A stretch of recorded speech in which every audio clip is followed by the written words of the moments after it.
안녕하세요. 나이브TV 블랙아웃 BC입니다. 오늘은 설 연휴가 막 시작된 2월 11일 목요일입니다. 제가 오늘 전해드릴 내용은요,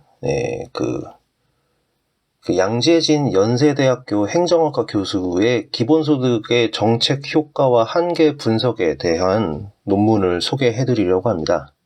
최근에 2월 5일에 이제 한국경제학회에서 주관한 2021 경제학 공동학술대회에서 기본소득의 경제적 효과에 대해서 이제 부정적인 전망들이 나왔고, 이것이 이제 언론을 통해서 알려졌죠. 민주당 내부에서도 뭐 기본소득에 대해서 우려의 목소리들이 조금 더 커진 것 같은데요. 그것과 이제 좀 맞물려서 기본소득에 대해서 반론들이 나오기 시작한 것 같습니다. 개인적인 생각으로는 이 기본소득 논쟁 자체가 사실 실체에 비해서 이재명 지사가 언론이 만들어낸 거품이라고 생각을 하지만, 뭐 지금 당장 이재명 지사의 지지율도 있고요. 그 다음에 뭐 그동안 이제 이 지사가 퍼부은 광고 때문에 그 거품의 크기만큼 이 논쟁도 커진 것 같습니다. 그래서 이제 이 거품을 빼기 위해서 지속적인 반론이 필요한 상황이라고 생각을 합니다. 그래서 경제학회에서 이제 주관한 이제 그 학술대회에 나왔던 내용들을 그게 이제 검색이 되는 건 아니라서요. 그것을 찾아보지는 못했고요. 검색을 하다 보니까 이 양재진 교수님이 그 논문을 썼더라고요. 논문을 쓰셔서 이 양재진 교수님 잠깐 간략하게 소개해드리면은 행정학과 교수고 작년 5월 23일에 그 KBS 시사기획 창이라는 프로그램이 있었는데요. 거기서 이제 기본소득에 대해서 2대2 토론이 있었죠. 거기서 이제 이상희 교수님과 함께 기본소득을 반대하는 쪽 패널로 참여를 하셨었습니다. 자, 그러면은 본격적으로 이 논문 전국민 기본소득의 정책 효과와 한계 분석이라는 논문을 소개해 드리도록 하겠습니다.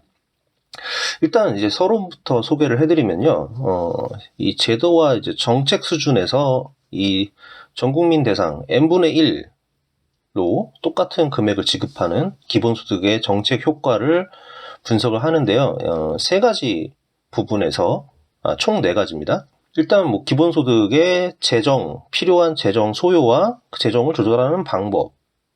그 다음에 사각지대 해소와 소득 보장 실효성, 그리고 양극화 해소 효과, 그 다음에 소비 증대 효과.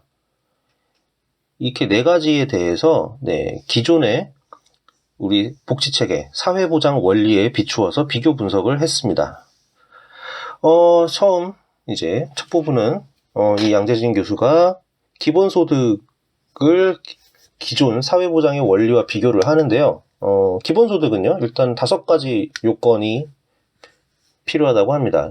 기본소득 지구 네트워크에서 소개하기로는 첫 번째가 가구 대상이 아니라 개인에게 지급해야 되고, 두 번째 무조건 지급, 그 다음에 세 번째는 정기적으로 지급, 그 다음에 4번째는 현금으로 지급할 것, 그리고 5번째가 이제 보편적으로 지급한다. 이것을 이제 기본소득의 조건이라고 하고 있습니다. 여기서 이제 가장 중요하게 이 기존의 사회보장 원리와 정면으로 충돌하는 부분이 바로 무조건적으로 지급하는 것과 재산에 관계없이 보편적으로 지급하는 것, 이게 사회보장 원리와 정면으로 충돌한다고 합니다. 그래서 현대 복지국가는 이 자본주의의 시장 경제 위에서 만들어졌기 때문에 소득 보장 제도는 시민들이 노동 활동을 통해서 소득을 얻게 되면은 그 소득을 이제 재원으로 해서 세금으로 이제 걷어들이게 되겠죠.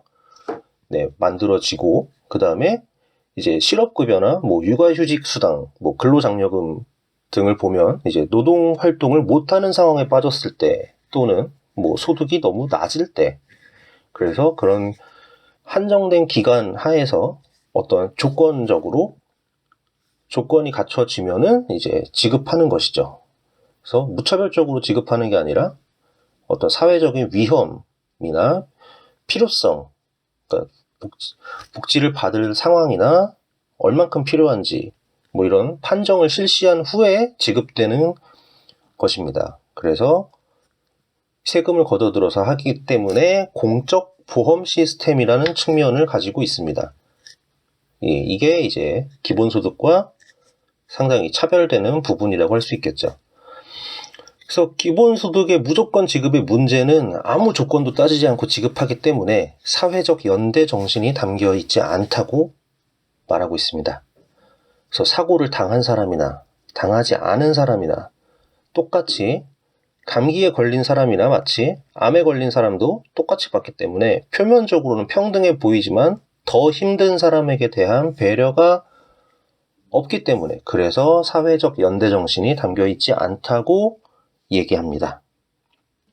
자, 그러면 이제 기본소득의 정책 효과 분석을 이제 양재진 교수가 하는데요. 차례차례 한번 보도록 하겠습니다. 그래서 첫 번째가 막대한 재정 소요와 재정 조달의 문제에 대해서 지적을 합니다. 이 기본소득을 주창하는 사람들 중에 이제 네덜란드의 필리프 판, 네덜란드 사람이 아니던가? 기본소득 주장하는 사람 중에 필리프 판 파레이스라는 사람이 있다고 합니다.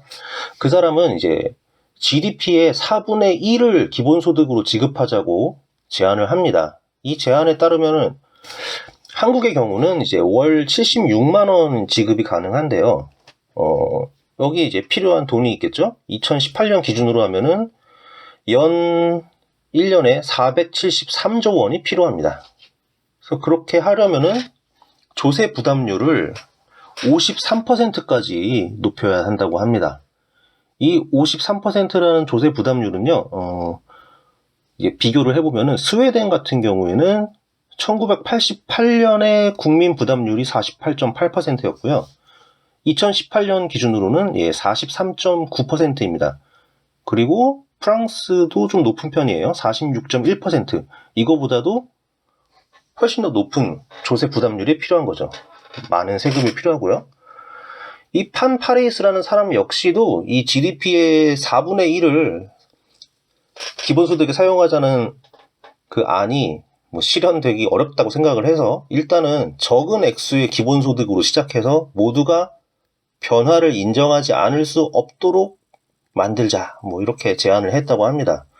이거 꼭 이재명 지사 논리랑 똑같은데요. 뭐 연 20만 원부터 시작하자, 그러죠. 그렇게 얘기를 하죠. 역시 어디서 주워온 얘기였네요. 예. 자, 그래서 한국의 이제 기본소득론자들도 일단은 뭐 GDP의 한 10% 정도를 목표로 사용하는 것을 목표로 기본소득을 도입하자고 한다고 합니다. 예, 그래서 이 사람들 논리는 뭐냐면은 OECD 평균 조세 부담률하고 한국 조세 부담률 차이가 한 10%포인트 정도 차이가 나는데요.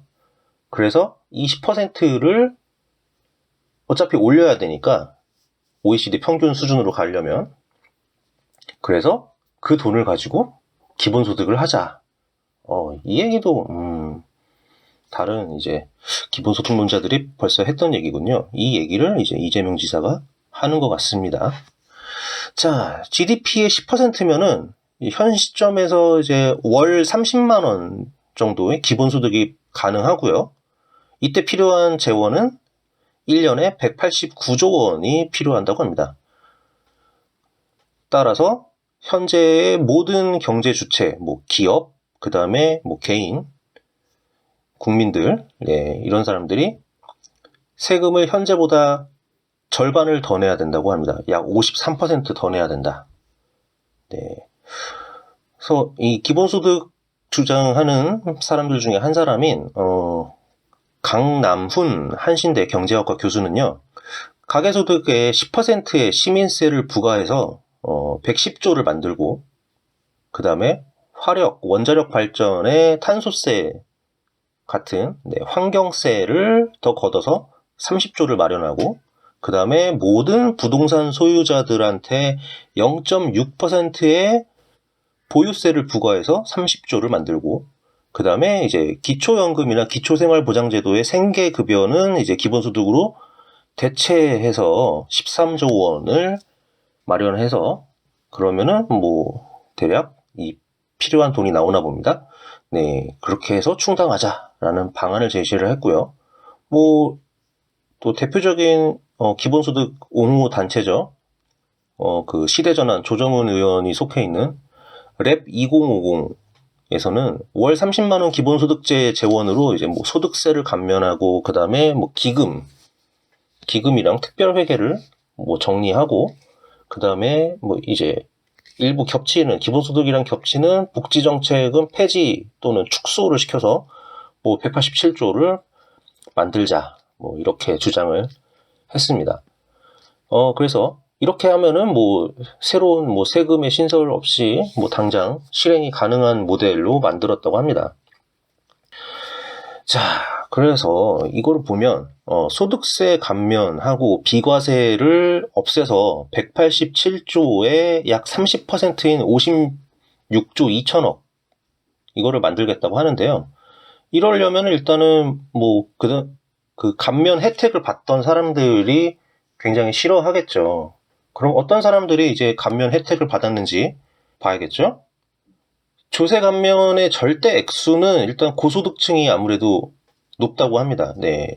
그 사람들이 이제 세금 감면 혜택을 액수로 보면은 많이 받는데, 그런데 이제 소득 대비 감면되는 혜택, 감면 비율은 오히려 중소득자나 저소득자에서 훨씬 높게 혜택을 받는다고 합니다. 네, 액수는 작아도 소득 대비 비율은 소득이 낮은 쪽이 오히려 더 혜택을 많이 받는다고 하는 거죠. 그러한 이유는 뭐 카드 공제 300만 원 이제 소득 공제 상향, 그 다음에 뭐 연 7천만 원 이하 이 혜택의 한계선이 있잖아요. 이 한계선이 있기 때문에 이제 고소득자들은 뭐 많이 액수로 보면은 많이 받아도 어느 이상의 혜택을 볼 수가 없는 거죠. 그 대신에 소득이 좀 상대적으로 낮은 중소득자, 저소득자는 오히려 혜택을 보고, 이렇게 이 소득세가 누진적이기 때문에 혜택을 보는 사람들은 오히려 소득이 상대적으로 낮은 사람들이 혜택을 받고 있습니다. 이 소득세 재원의 비율을 보면은요, 상위 10%가 우리나라 소득세의 약 90%를 차지하고 있다고 합니다. 네. 그러니까 이게 누진적이니까 상위 소득자들이 그만큼 많이 내죠. 그래서 90%를 내고, 그 다음에 나머지 10%가 그 다음, 이제 소득, 이제 20% 정도 되겠죠? 거기가 거의 나머지 10%를 다 내고요. 나머지 10%를 거의 내고, 소득 하위에서 한 40% 정도 되는 사람들은 소득세가 거의 다 면제되고 있다고 합니다. 그러니까 이미 그 고소득자들이 충분히 많은 소득세를 떠받치고 있다, 이렇게 볼 수 있겠죠. 그러니까는 이제 그 187조의 30%인 56조 2천억을 만드는데 이제 소득세 감면 뭐 이런 거를 혜택을 없애버리겠다고 하면은, 안 그래도 지금 소득세 대부분을 차지하고 있는 계층에서 그쪽도 반발이 크고, 그 다음에 면제 혜택을 상당히 많이 보고 있는 중간층, 그 다음에 저소득층 역시 반발하겠죠. 네. 그러니까 이게 실현 가능성이 좀 없다, 그렇게 보고 있고요. 그 다음에 이제 그 다음 재원 마련이 이제 31.9조, 31조 9천억이 있는데요. 이런 거는 이제 기존의 복지제도, 뭐 아동수당, 기초연금, 근로장려금, 그 다음에 뭐 실업부조, 고용유지금, 그 다음에 기초생활보장 생계급여, 이런 것들을 이제 폐지해서 마련한다고 합니다. 이런 것들은 거의 대부분이 이제 저소득자가 받는 복지수당이고요.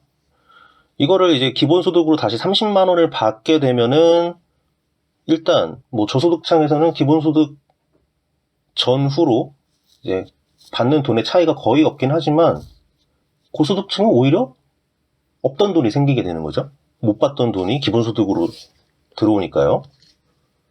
그러니까 힘든 사람은 거의 아무런 변화가 없는데 고소득층은 오히려 이익이 된 그런 문제가 생깁니다.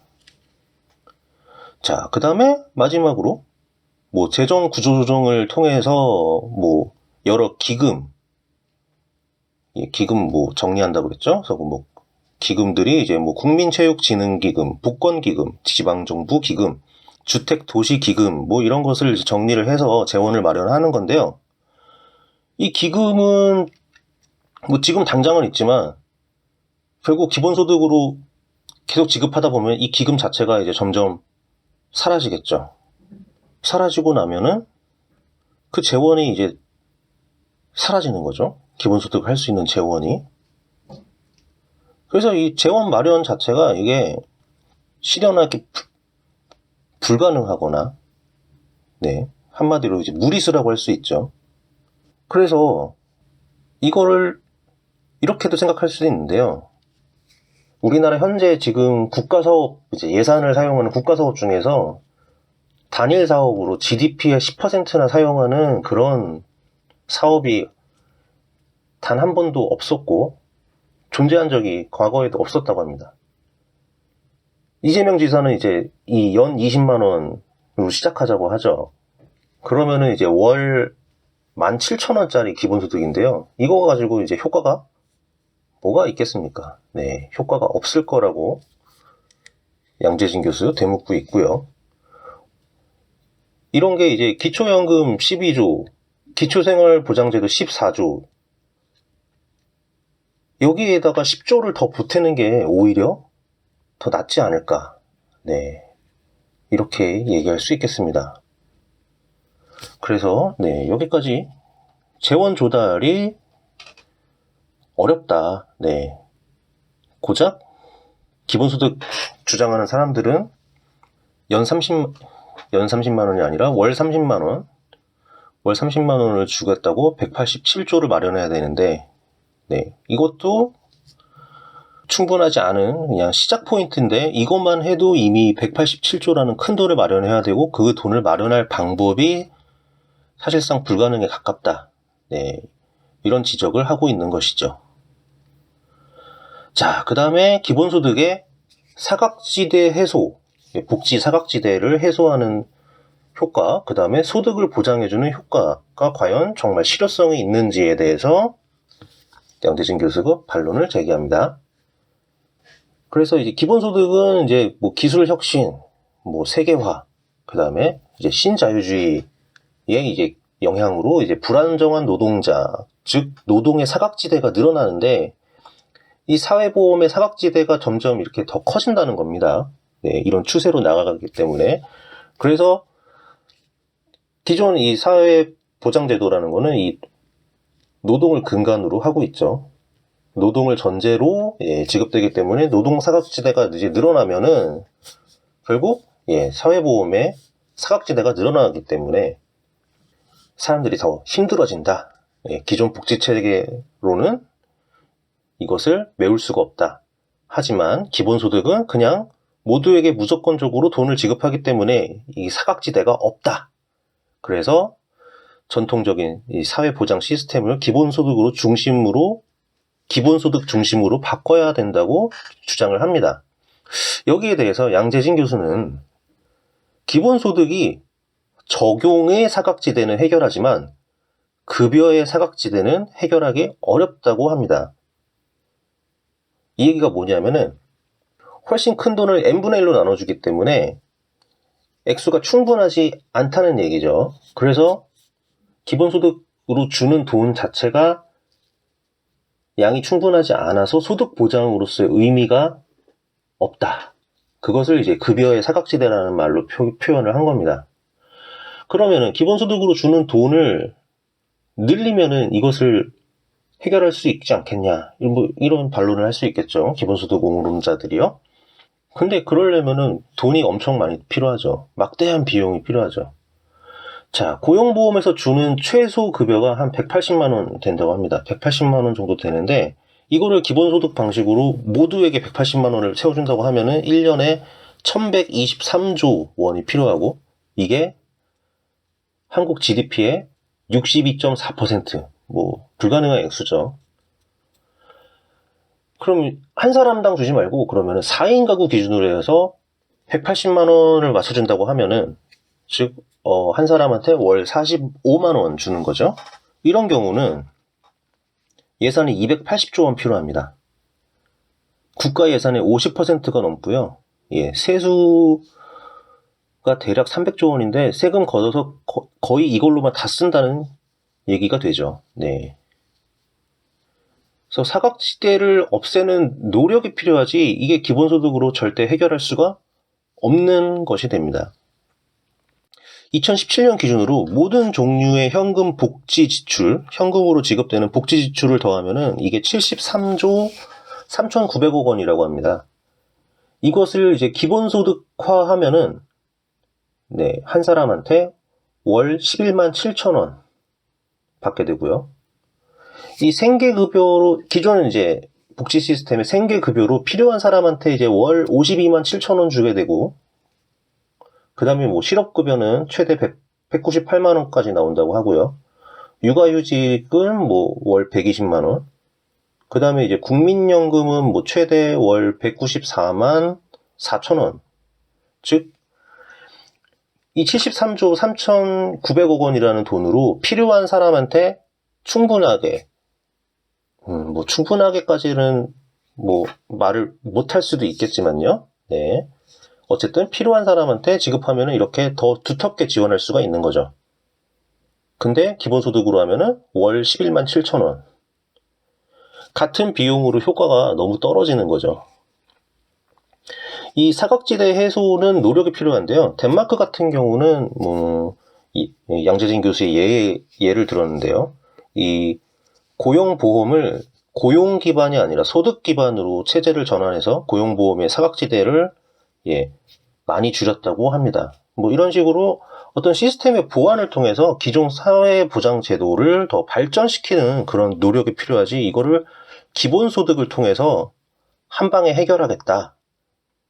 이런 자세로는 안 된다는 거죠.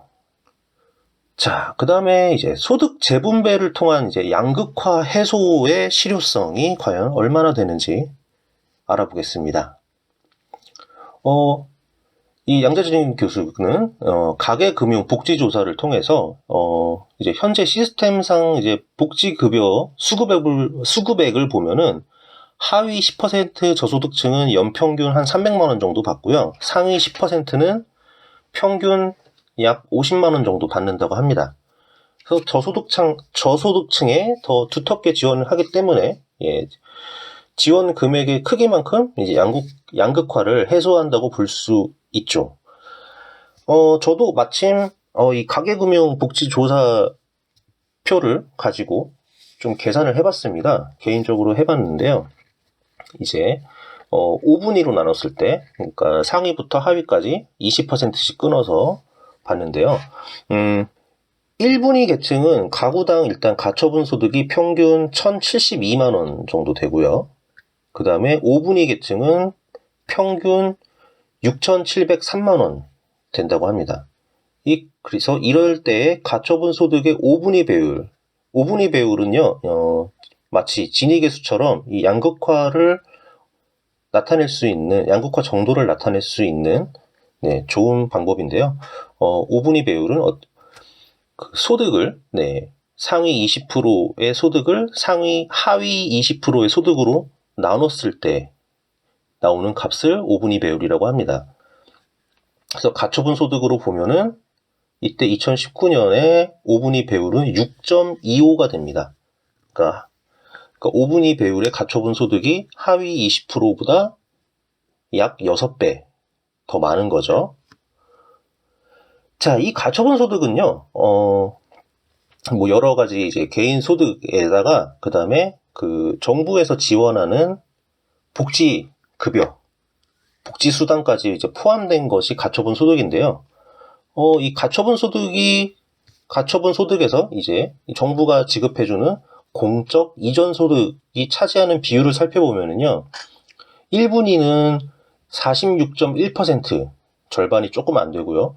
그 다음에 5분위는 5.1%를 차지합니다. 그러니까 힘든 사람한테 더 많은 지원이 가는 거죠. 그게 지금 현재 제도입니다. 자, 그럼 평균 가구원 수를 통해서 이제 개인에게 주어지는, 이거는 이제 가구당 계산을 하는 거거든요. 그러면은 이제 이거를 평균 가구원 수, 가족 숫자를 가지고 계산을 하면은 이제 개인에게 이제 주어지는 경우로도 이제 뭐 환산해 볼 수 있는데요. 이 1분위 가구에 속하는 사람은 평균 331만 원 정도 받게 되고요. 그 다음에 상위 20%인 5분위에 속하는 사람들은 평균 95만 원 정도 정부에서 이제 지원을 받는다고 볼 수 있습니다. 그래서 더 필요한 사람한테 더 두텁게 지원되는 상황을 잘 보여준다고 할 수 있겠죠. 자, 그래서 만약에 지금 현재 지급받는 이 복지 지원을 기본소득 방식으로 n분의 1로 주게 되면은 어떻게 되냐면은 한 사람당 19만 2천 원을 받게 됩니다. 그러니까 331만 원 받던 사람이 19만 2천 원 받고, 네, 하위 20%. 그 다음에 상위 20%에 95만 원 받던 사람은 19만 2천 원 뭐 받게 되고, 네, 모두 똑같이 19만 2천 원 받는 거죠. 그러니까 모두가 지원받는 액수가 줄어든다고 할 수 있겠습니다. 네. 그러면 이렇게 되면은 이 5분위 배율이 어떻게 되냐면요. 2019년 6.25에서 8.17로 확 올라가게 됩니다. 그러니까 6배 정도 차이 나던 게 8배 소득 차이로 바뀌는 거죠. 그러니까 상황이 안 좋아지죠. 상당히 많이 안 좋아지죠. 양극화가 더 커지는 겁니다. 그래서 여기서 조금 더 따져봤습니다. 뭐 이재명 지사가 연 20만 원 정도로 해가지고, 그러면은 뭐 재원이 아주 많이 필요하지 않으니까, 현행 복지 시스템과 이 연 20만 원 기본소득을 같이 하자. 뭐 이런 주장을 합니다. 그래서 그렇게 같이 할 경우에 그러면은 어떻게 5분위 배율이 바뀌는지 제가 계산을 해봤습니다. 이런 식으로 계산을 하면은 5분위 배율은 이제 그냥 현행 복지 시스템에서 이제 6.25에서 연 20만 원이 이제 추가되면은 6.15로 약간 줄어듭니다. 좀 완화가 됩니다. 양극화가 좀 더 완화가 되는데요. 이거는 10조 원이라는 지출이 추가된 그런 결과죠. 연 20만 원의 기본소득을 주기 위해서 필요한 돈 10조 원이 추가된 거죠. 자, 그럼 이 10조 원을 만약에 현재 복지 시스템으로 같은 비율로 만약에 추가하게 되면, 네, 그러니까 현재 복지 시스템에 10조 원이라는 재원이 추가돼서 지급 액수가 올라가는 경우로 볼 때, 네, 그러면은 이제 개인으로 보면은 1분위 사람들은 개인당 331만 원 받던 사람은 366만 원을 받게 되고요. 35만 원 더 받게 되는 거죠. 그 다음에 5분위에 있는 사람들, 상위 20%에 있는 사람들은 95만 원에서 105만 원으로 10만 원 정도 더 받게 됩니다. 이런 경우에 5분위 비율은 4.73이 됩니다. 6.25에서 4.73으로 훨씬 낮아지게 되는 거죠. 그러니까 같은 10조 원을 사용을 해도 기본소득으로 주면 6.25에서 6.15 정도로 약간 변화밖에 못 주는데, 현재 그 사회복지 시스템을 적용을 하면은 6.25에서 4.73으로 훨씬 더 낮아지게 되는 거죠. 그러니까 같은 자원을 사용해도 이 양극화 해소의 효율 자체가 기본소득이 훨씬 떨어진다는 결론을 우리가 얻을 수가 있죠. 물론 이제 이거는 이제 아주 단순한 계산이고, 이거를 10조 원을 뭐 현실에서 더 추가한다는 것 자체가 뭐 마찬가지로 간단한 일은 아닐 겁니다. 네, 뭐 사각지대를 더 해소하는 그런 노력도 필요하고, 그 다음에 그렇게 되면은 또 늘어나는 복지 지출 비용이 더 있겠죠. 그래서 이제 훨씬 이제 문제가 복잡해지겠지만, 뭐 효율성 자체가 기본소득만도 못할 리가 없죠. 훨씬 차이가 나는데요. 이 경제에서도 효율성이 중요하듯이 복지에서도 효율성이 중요할 수밖에 없습니다. 모든 사람에게서부터 모아진 세금이기 때문에 훨씬 소중하게 잘 사용해야죠. 그래서 재정 지출 역시 정확한 목표를 설정을 하고 효율성을 따질 수밖에 없는 겁니다. 그래서 양극화 해소라는 것을 목표를 설정을 한다면 기본소득과 기존의 사회보장제도 차이가 명확하죠. 네, 이건 여기까지는 잠깐 제가 이제 개인적으로 계산해 본 그런 결과였고요. 다시 이제 양재진 교수님의 논문으로 돌아가면은요. 랩 2050에서 그 자신들이 이제 제시한 그 월 30만 원 기본소득안, 이제 그거를 만들기 위해서 뭐 187조 필요하고 그거를 뭐 이제 뭐 소득세 감면 없애고 뭐 기금 정리하고 뭐 어떻게 한다고 했잖아요. 그래서 그거를 이제 시행을 했을 때 이제 가구 단위로 이제 손익 계산을 한 결과를 첨부를 했어요. 나름대로 자기들이 계산을 해본 거죠. 그래서 1억 원 소득이 있는 이제 외벌이 가구, 4인 가구, 외벌이 4인 가구가 이제 조세 감면 폐지되니까 세금 좀 더 내겠죠. 그래서 세금 더 내게 되고, 그 다음에 뭐 기본소득 30만 원, 4사람이니까 120만 원 뭐 받고, 이렇게 플러스 마이너스를 더해보니까 기존 사회보장제도 하에서보다 352만 6천 원으로 소득이 더 늘어난다고 합니다. 그 다음에 이제 1년 9천만 원, 이제 맞벌이 하는 9천만 원, 3인 가구의 경우에는 314만 2천 원 소득이 늘어난다고 합니다. 이런 반면에 1년 소득 5천만 원 청년 1인 가구는 소득 변화가 거의 없고요. 41원 마이너스라고 합니다. 뭐 거의 차이 없다고 봐도 되겠죠? 자, 그 다음에 소득이 없는 생계급여만 받는 2인 가구도 소득 변화가 거의 없습니다. 그러니까 지원이 필요한 사람들은 소득 변화가 거의 없는데, 잘 버는 사람들, 충분한 소득이 있는 가구들은 오히려 소득이 더 늘어났어요. 1년에 352만 6천 원, 뭐 300만 원이 넘게. 그러니까 이 기본소득을 옹호하는 랩 2050의 보고서를 봐도 이게 기본소득으로 기분이 좋아지는 사람은 돈 많이 버는 사람들이에요. 그러니까 소득 재분배에 전혀 기여를 못하고 있는 결과를 오히려 기본소득을 옹호하는 랩 2050에서 이런 결과를 만들었는데요. 왜 이런 내용을 보고서에 넣었을까요? 뭐 솔직해서 그런가? 어쨌든 왜 이런 보고서 썼는지 좀 궁금해지는데요. 어쨌든 기본소득 옹호한다면서 기본소득 효과가 좋지 않다는 양극화 해소에 전혀 기여를 하지 않는다는 그런 내용을 실었습니다. 신기하죠? 자, 그 다음에 이제 네 번째는 이제 소비 증대 효과. 소비 증대에서 이제 뭐 내수가 활성화돼서 이게 이제 경제적인 효과가 있다는 이재명 지사의 주장이죠. 여기에 대해서 이제 양재진 교수가 이제 반론을 폈는데요. 뭐 이 내용은 저희가 나이브 TV를 통해서 예전에 많이 알려드렸던 내용과 많이 겹쳐서 이 부분은 그냥 넘어가도록 하겠습니다. 뭐 결론적으로 뭐 한계 소비 성향이 더 큰 저소득층에 지원하는 것이 소비 효과가 크고 더 효율적이라는 그런 내용입니다.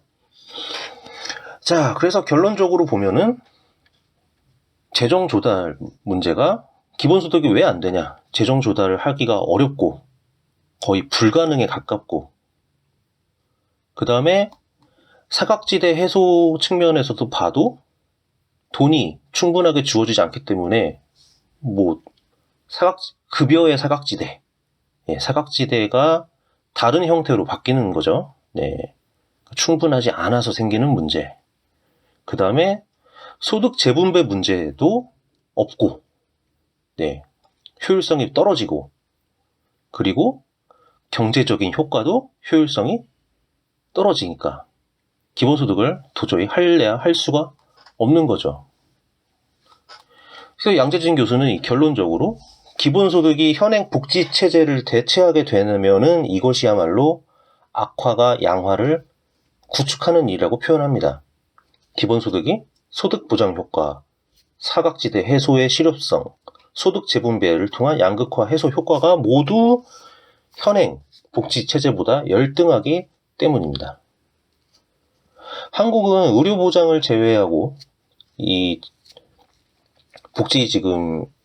한국의 지금 복지 시스템은 이제 자동차로 따지면은 책임보험 수준이라고 말하고 있습니다. 그래서 이거를 더 발전시켜서 종합보험 수준으로 발전을 시켜야 한다는 것이 양재진 교수의 주장입니다. 그러기 위해서는 보장성을 더 강화하고 사각지대의 안전망을 촘촘하게 하고 그 다음에 변화하는 노동시장 수요에 시민들이 적응할 수 있도록 직업 역량을 키워주는 투자를 해야 됩니다.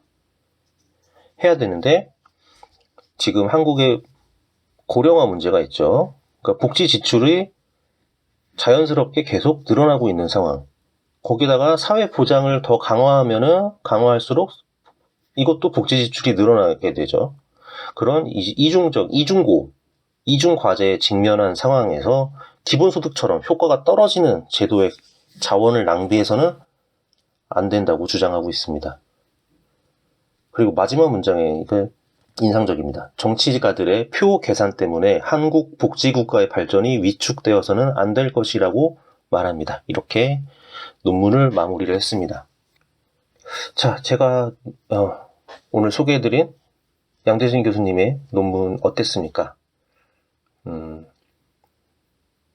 저는 마치 얼마 전에 그 이낙연 대표께서 발표하신 민주당의 신복지체제와 연결이 아주 잘 된다고 생각을 합니다. 네, 신복지체제는 점점 구체화된 그런 안들이 나오겠지만 결국은 사회 안전망을 강화하고 힘든 분들을 더 두텁게 지원하자는 그런 내용으로 채워질 것이라고 예상을 하고 있습니다. 그것이 또 문재인 정부의 정책이기도 했고요. 네, 그것이 계속 이어지는 것이죠. 그런 것을 기본소득을 통해서 사회 안전망을 강화하겠다. 아니면은 경제를 성장시키겠다. 이것이 얼마나 허구에 가까운지 이 양재진 교수의 논문이 잘 드러내는 것 같습니다. 네, 나중에 제가 링크들을 같이 추가해 드릴 테니까요. 직접 읽어보셔도 좋을 것 같습니다. 34페이지인데요. 단어 자체가 이렇게 막 어려운 건 아니라서 모두 쉽게 읽으실 수 있을 거라고 생각하고 있습니다. 네, 설 연휴입니다. 여러분 새해 복 많이 받으시고요. 올 한 해도 저희 방송 많이 들어주시기 바랍니다. 구독, 댓글 잘 부탁드립니다. 감사합니다.